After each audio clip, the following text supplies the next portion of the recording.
오늘 우리가 함께 볼 말씀은 신명기 31장 1절부터 13절입니다. 함께 보겠습니다.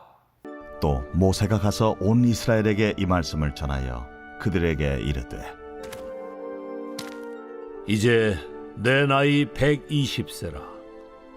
내가 더 이상 출입하지 못하겠고 여호와께서도 내게 이르시기를 너는 이 요단을 건너지 못하리라 하셨느니라.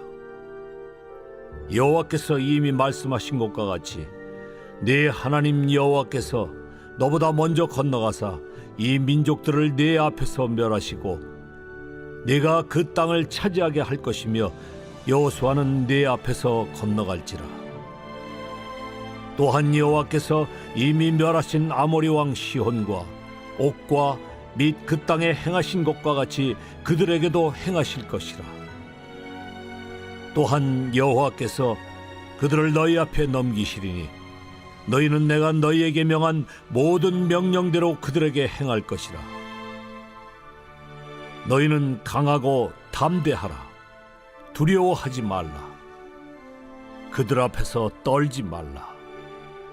이는 네 하나님 여호와 그가 너와 함께 가시며 결코 너를 떠나지 아니하시며 버리지 아니하실 것임이라. 하고 모세가 여호수아를 불러 온 이스라엘의 목전에서 그에게 이르되 너는 강하고 담대하라. 너는 이 백성을 거느리고 여호와께서 그들의 조상에게 주리라고 맹세하신 땅에 들어가서 그들에게 그 땅을 차지하게 하라.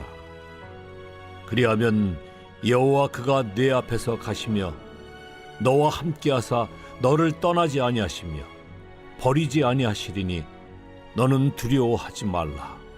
놀라지 말라. 또 모세가 이 율법을 써서 여호와의 언약궤를 메는 레위 자손 제사장들과 이스라엘 모든 장로에게 주고 모세가 그들에게 명령하여 이르기를 매 7년 끝에 곧 면제년의 초막절에 온 이스라엘이 내 하나님 여호와 앞 그가 택하신 곳에 모일 때에 이 율법을 낭독하여 온 이스라엘에게 듣게 할지니 곧 백성의 남녀와 어린이와 네 성읍 안에 거류하는 타국인을 모으고 그들에게 듣고 배우고 내 하나님 여호와를 경외하며 이 율법의 모든 말씀을 지켜 행하게 하고 또 너희가 요단을 건너가서 차지할 땅에 거주할 동안에 이 말씀을 알지 못하는 그들의 자녀에게 듣고 내 하나님 여호와 경외하기를 배우게 할지니라. 오늘 말씀에 모세는 이제 나이가 많아져서 그리고 하나님께서 너는 요단강을 건너지 못할 것이다 라고 말했기 때문에 이제 그 지도자의 자격을 여호수아에게 위임하죠. 여호수아는 얼마나 두려웠을까요? 이제 모세 같은 대단한 사람의 뒤를 이어서 이스라엘을 인도해야 된다는 것이 큰 두려움이었을 거예요. 그런데 하나님께서는 오늘 말씀에 그것이 모세의 대단함이나 또 그 누군가의 인간적인 실력을 가지고 들어가는 것이 아니라 하나님께서 그렇게 하신다라고 말씀하십니다. 먼저 3절에 보니까 여호와께서 너보다 먼저 들어가사, 하나님께서는 이스라엘 백성들에게 어떤 게임 미션을 주듯이 아이템을 주고 저 보스를 깨라 라고 말하는 것이 아니라 하나님께서 먼저 들어가셔서 이전에 행하셨던 것처럼 아모리 왕 시혼과 옥에게 그렇게 했던 것처럼 승리를 줄 것이다 이렇게 말씀하십니다. 그러니까 이 험난하고 힘든 길을 우리가 헤쳐나가야 되는 것이 아니라 하나님께서 너보다 먼저 들어가사, 하나님께서 이미 다 들어가셔서 정리를 해 놓으신다는 거예요. 우리는 그저 주님 가신 길을 따라만 가면 되는 것입니다. 우리가 해야 되는 일은 뭐예요? 6절에 보니까 강하고 담대하라, 두려워하지 말라, 그들 앞에서 떨지 말라. 이는 내 하나님 여호와가 너와 함께 하시며 너를 떠나지 아니하며 너를 버리지 아니할 것이라. 이미 들어가셔서 승리하시는 그 하나님께서 나와 함께 하시고 버리지 않고 떠나지 않으실 것이기 때문에 두려워하지 말고 그들 앞에서 떨지 말라 이렇게 말씀하십니다. 그리고 특별히 여호수아에게 하나님은 어떻게 말씀하세요? 주야로 말씀을 묵상하라. 여호수아야, 모세가 그렇게 했던 것처럼 실력을 갖추어라. 홍해가 갈라져라. 더 큰 소리로 외쳐야지. 반석에서 물을 낼 때는 이렇게 했어야지 라고 훈련시키시는 것이 아니라 그저 말씀을 주야로 묵상하라 라고 말씀하세요. 그 말씀에 계신 하나님께서 너와 함께 할 것이기 때문에 너는 두려워하지 말고 말씀을 묵상하라. 하나님을 더 깊이 알아라. 이렇게 말씀하시는 거예요. 그리고 이스라엘 백성들이 남녀노소 할 것 없이 다음 세대들, 아이들에게 해야 되는 것은, 가르쳐야 되는 것은 바로 이 여호와의 말씀을 함께 읽어주는 것이었습니다. 여러분, 목사님이 여러분들에게 할 수 있는 것은 말씀을 함께 읽어주는 것뿐이에요. 여러분, 때때로 여러분들에게 말씀이 좀 어려울 수 있죠. 어른들도 이해하기 어려운 게 말씀이에요. 그런데 말씀은 우리가 머리로 이해하기 때문에 그 말씀에 생명이 있는 것이 아니거든요. 여러분, 하나님이 인간이 되신다는 것을 어떻게 여러분이 이해해요? 여러분, 말씀으로 천지를 창조한다는 것을 여러분이 어떻게 이해해요? 이것은 이해가 아니라 믿음입니다. 그런데 우리에게 믿음이 생기려면 복음이 선포돼야 돼요. 말씀 있는 그대로.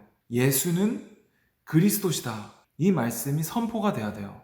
예수는 그리스도시다. 이 복음의 말씀이 선포될 때 성령이 역사하십니다. 만약에 목사님이 여러분에게 복음을 선포하지 않고 말씀 있는 그대로 전하지 않고 인간적인 것으로, 여러분, 하나님이 여러분의 모든 소원을 다 들어주실 거예요. 여러분이 이 땅에 살아가는 동안에 좋은 일만 있을 거예요.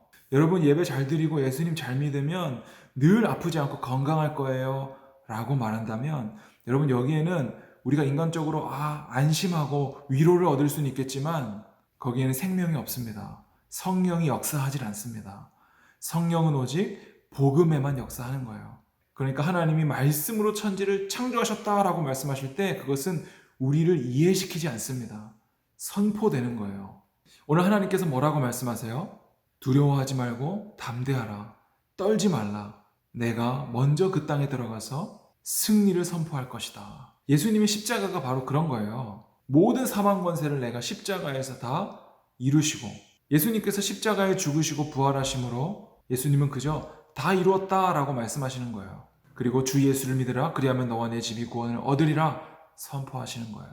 그 예수님을 믿지 않는 자들, 성령이 함께 하시지 않는 자들은 그 예수님을 십자가에 못 박아 죽입니다. 그러나 그 성령이 우리 안에 계시고 그 예수님을 믿는 자들은 우리도 함께 자기 십자가를 지고 십자가에 함께 죽는 거예요. 그리고 나는 죽고 예수 그리스도로 사는 겁니다. 여러분, 오늘 하루 삶에 어떤 어려움이 닥칠지라도 강하고 담대하라. 두려워하지 말라. 왜냐하면 그 하나님께서 여러분들과 함께 하시기 때문입니다. 여러분, 오늘 하루도 승리하신 주님을 믿음으로 따라가는 우리 모두 되었으면 좋겠습니다.